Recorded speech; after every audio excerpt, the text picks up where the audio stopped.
Bismillahirrahmanirrahim. Alhamdulillahi Rabbil Alameen. Salatu wassalamu ala Rasulihil Kareem. Wa ala alihi wa ashabihi wa man sunnati ila yawmiddin. Assalamu alaikum wa rahmatullahi wa barakatuh, brothers. Today, inshallah ta'ala, as our brother requested that, we're going to have a short talk of kiamul. Before we start, we thank Allah subhanahu wa ta'ala that He has given us the opportunity to gather together here. And also, it is the blessings from Allah subhanahu wa ta'ala that He has chosen us to be among the best ummah. As Allah said in the Quran that, كَذَلِكَ جَعَلْنَكُمْ أُمَّةً وَسَطًا. This is how I made you the nation, the top nation, the best nation. Not only that, Allah subhanahu wa ta'ala sent the best human being, our Prophet Muhammad sallallahu alayhi wa sallam, with the speech of Allah subhanahu wa ta'ala, with the Quran, to teach this deen. And among the greatest teachings, among his sunnah and the sunnah of the companions, the best sunnah is that the kiamul. This is one of the best sunnah of Rasulullah sallallahu alaihi wasallam, that kiamul. Kiamul is the tranquility of the believer. It is the solution to our problem. It is the connection, the closest connection with you, with Allah subhanahu wa ta'ala. And this is the brightness of your face and your body in the day of judgment. And this is the golden moments of night where you come close to Allah subhanahu wa ta'ala, and you establish the connection with Allah subhanahu wa ta'ala. And a Muslim, from the Muslim, he goes to the next stage of mu'min, and from the mu'min, he becomes the muhsin.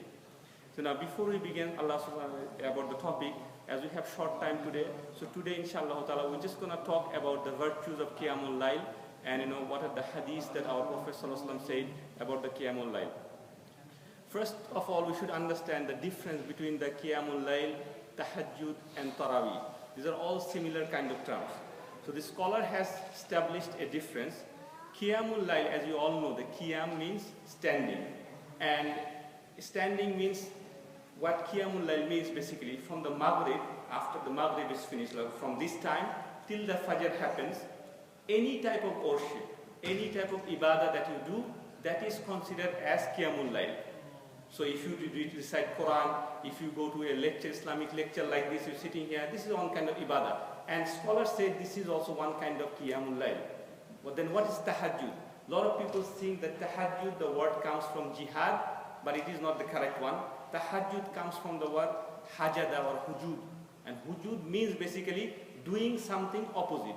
Why it is like that? Scholars have described that Tahajjud means you go to sleep, then wake up. So you're supposed to sleep at night, but you're going to sleep and doing something opposite. You're waking up and you're standing for the prayer. So that is called Tahajjud. So Qiyamul Layl and Tahajjud, the difference between that, Qiyamul Layl you can say that, all kind of worship from the Maghrib time to the Fajr, and Tahajjud especially, obviously for Tahajjud you're going to the sleep and waking up, you need more determination, you need more, closeness to Allah subhanahu wa ta'ala to attain the Tahajjud, and that's why the reward of the Tahajjud is more there.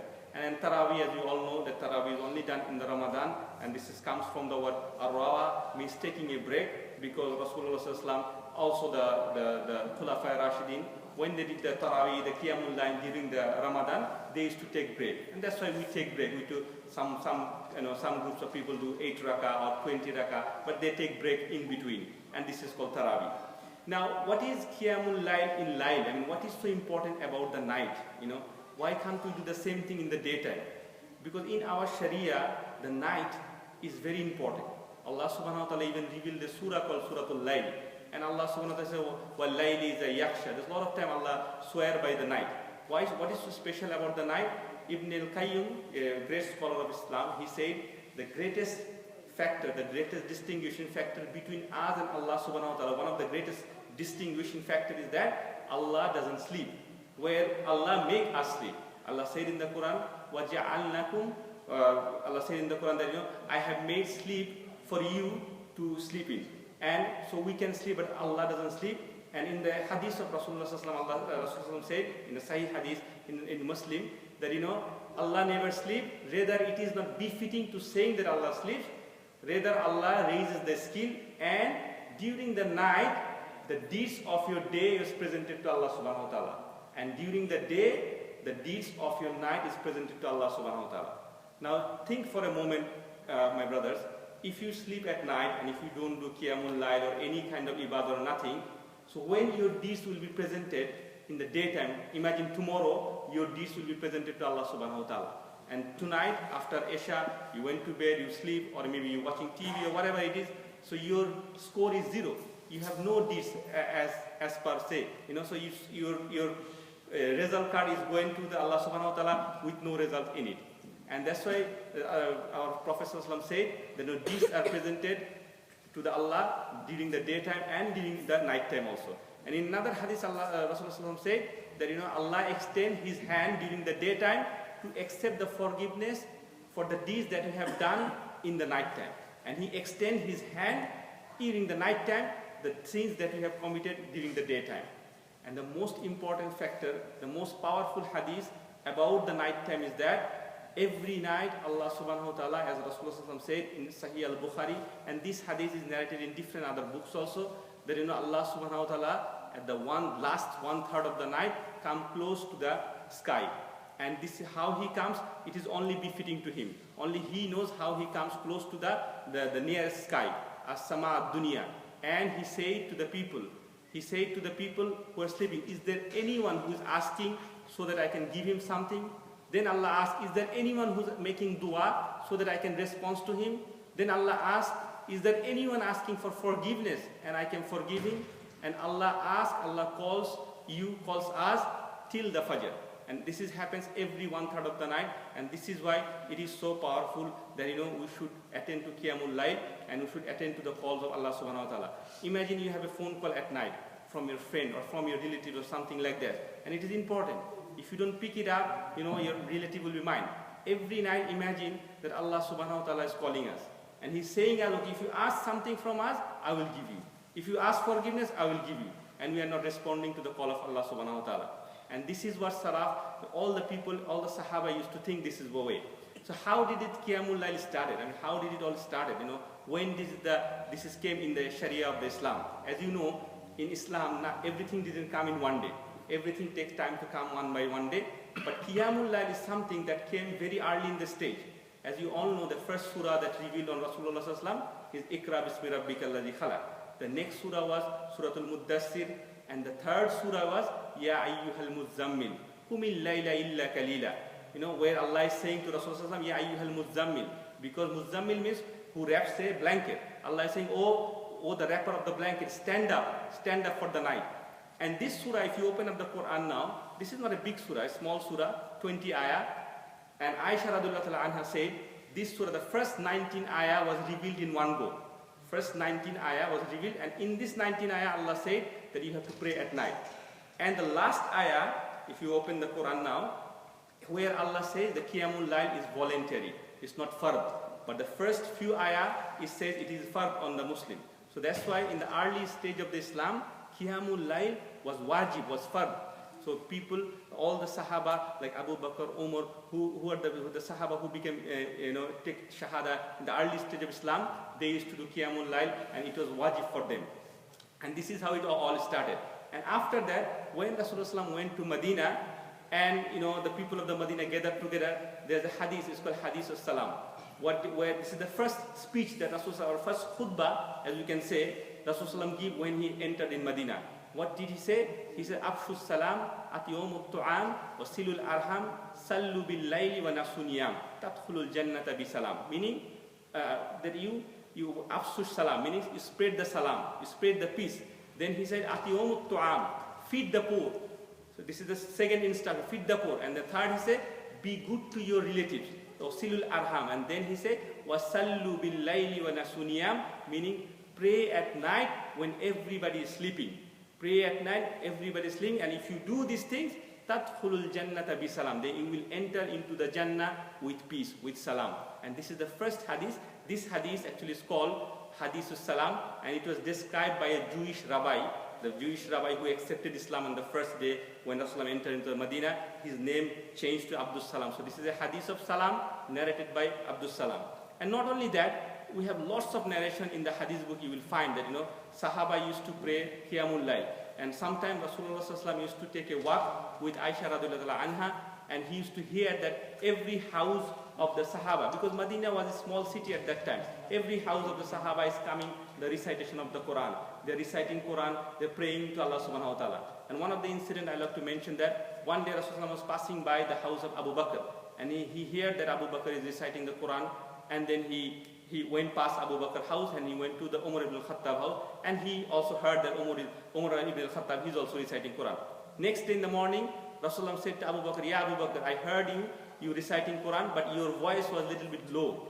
So, why your voice was low? You should increase your voice."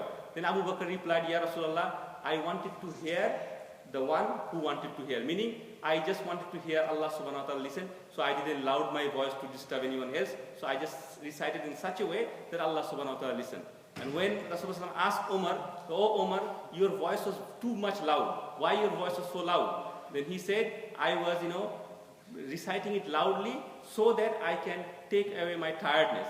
And also I can, elevate the shayateen." Meaning what? The more the night goes, obviously you get tired, you get more sleepy. And the Sahaba used to raise their voice. Their voice of the Qira used to go high to make them, active so that they didn't fall in the sleep. So this is the society of the Medina. This is the time that, this is how the Qiyamul Layl was established from the very early of the Islam. Now let's look about the status of the people who do Qiyamul Layl. And Allah said in the Quran, they are the people of Ibadur Rahman. They are the slave of Ibadur Rahman. Allah said in the Surah Al-Furqan, وَالَّذِينَ يَبَتُونَ لِرَبِّهِمْ سُجَّدًا وَقِيَامًا. These are the people who spend their night in sujood and in standing. And these are the Ibadur Rahman. Ibadur Rahman means the slave of Ar-Rahman. And Ar-Rahman, as you all know, is one of Allah's greatest name, the most merciful. And this is what Allah described in that. Also, we found from the Sahih Bukhari that every night before going to sleep, Rasulullah used to recite 2 surahs. I know you guys probably already know that, the 3 Kul Huwallahu Ahad, Kul Huwallahu Falaq, we all know this one. But there's 2 more surahs, and it is described in Sahih Bukhari that Rasulullah has to recite that. And these 2 surahs, Surah Al-Sajda and Surah Al-Mulk. And you all know Surah Al-Mulk has other viewers as well. And why these 2 surahs he used to recite? Both of these surahs mention the true aspect of the Qiyamul Layl.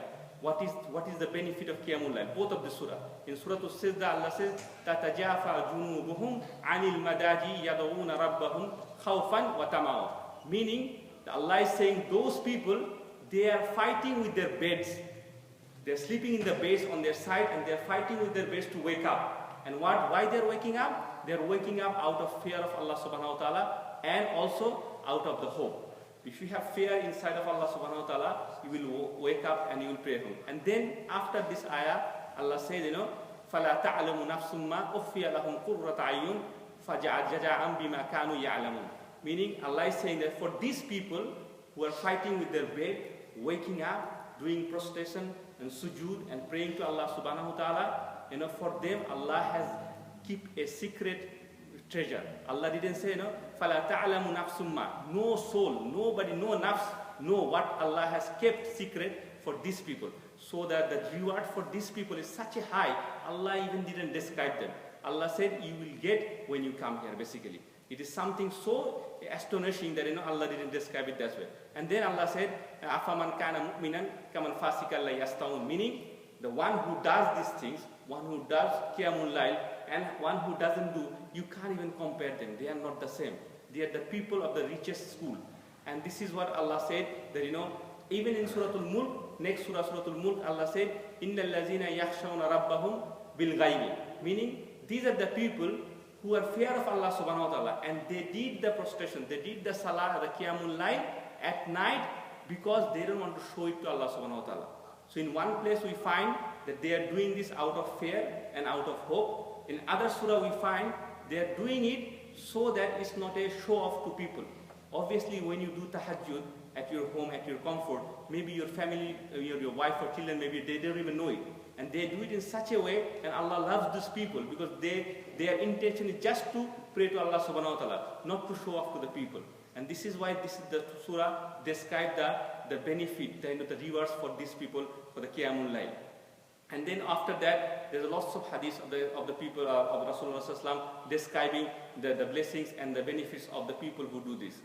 One of the hadiths Rasulullah said, it's a hadith for such a woman and such a man that Rasulullah said, a man wakes up at night and he prays his kiamul layl, and then he calls his wife. And if the wife refuses to wake up, he sprinkles a little bit of water in her face, just to give her the notification, okay, come and do kiamul layl.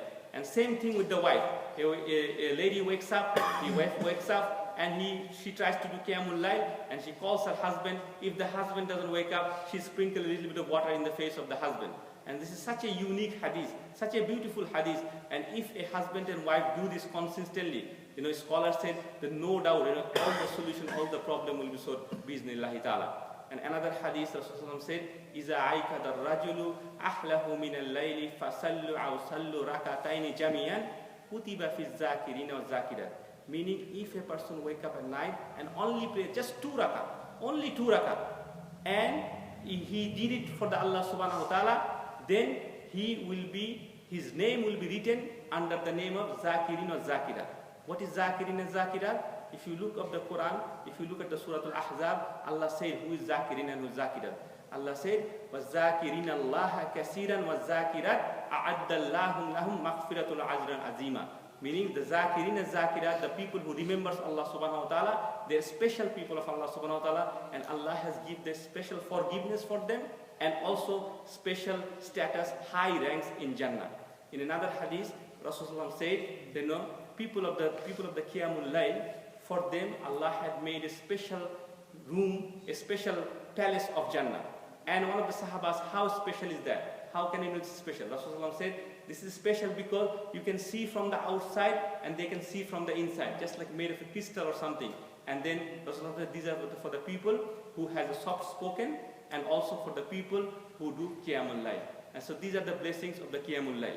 And as I mentioned before, the Qiyamul Layl is the honor of the Muslim, honor of the Mu'min. Not everybody can do Qiyamul Layl if Allah doesn't want. One of the Salaf went to Hassan al-Basri. Hassan al-Basri was a great scholar, a great tabi. And he went there and he said to Hassan al-Basri, Ya Basri, Ya Sheikh, I keep my water near my bed. I sleep well, I have no illness. I eat good, I sleep good, but still I cannot wake up at night. Then Hassan al-Basri said, you cannot wake up because during the day your sin shackled you. Your sin has captured you that way that you couldn't do. Another scholar, Ibn al-Qayyim, he said, to enter the haram of Allah, you have to avoid the haram. Meaning, if you want to go close to Allah subhanahu wa ta'ala, the haram, what is haram means? We know the haram means the Masjid al-Haram, like the Kaaba, right? That is called haram. So if you go on to the haram of Allah, if you don't go close to Allah subhanahu wa ta'ala, you have to avoid the haram. Another scholar said, he went to another scholar's house, Abu Jafar, his name was Abu Jafar. He went there, and Yahya, he's another scholar, he was crying. And he thought someone is dead in the house. So, oh Yahya, why are you crying like this? He said, I missed Qiyamul Layl last night. I couldn't wake up. Then Abu Jafar said, don't worry, Allah probably give you one night rest. He said, no, it is not because of that, it is because I committed a sin. There was a great Imam Sufyan al-Thawri. You probably heard the name, Imam Sufyan al-Thawri. And he said in his book, and it is mentioned in lots of other books, that Allah has prevented me for 6 months. I couldn't do Qiyamul Layl. And all his students asked him, why didn't you do this? What is the sin? He said, because I committed a sin and Allah didn't let me wake up.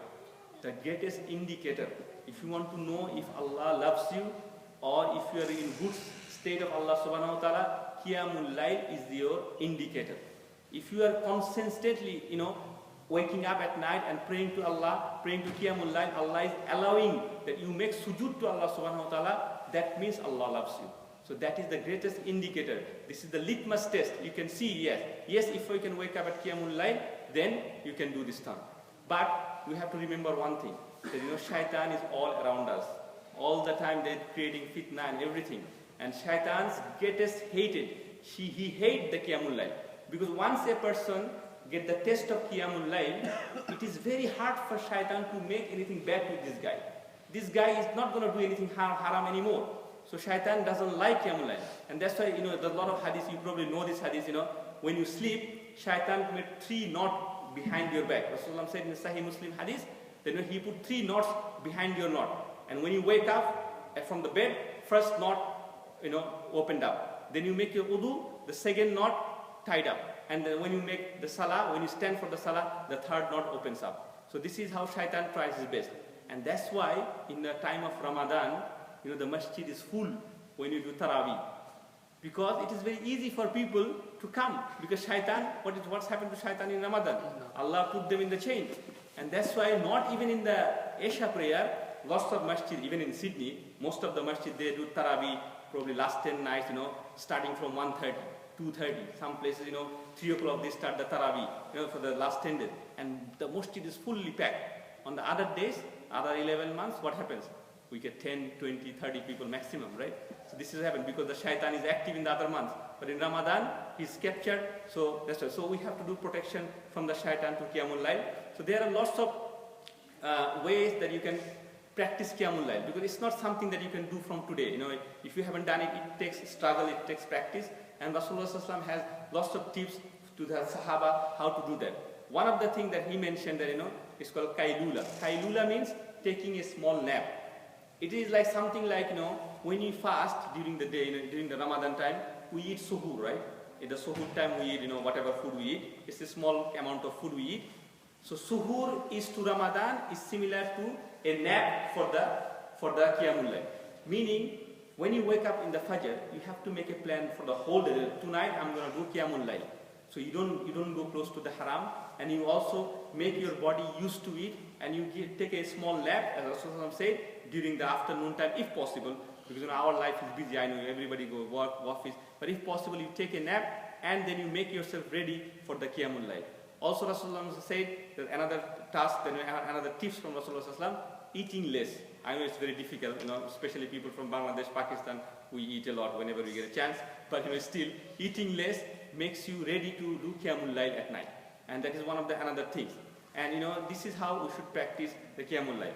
So I think we have almost coming to the end of our time. At the conclusion, I'd like to say, brothers, we are living in a time which is very dangerous time. I say it is dangerous time not because there is a war in Syria or Palestine or some political problem in Bangladesh or Pakistan or India.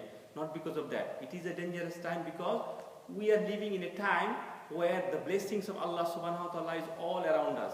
Imagine that time, the times of the Sahaba or the time of the Imam Abu Hanifa or Imam Shafi.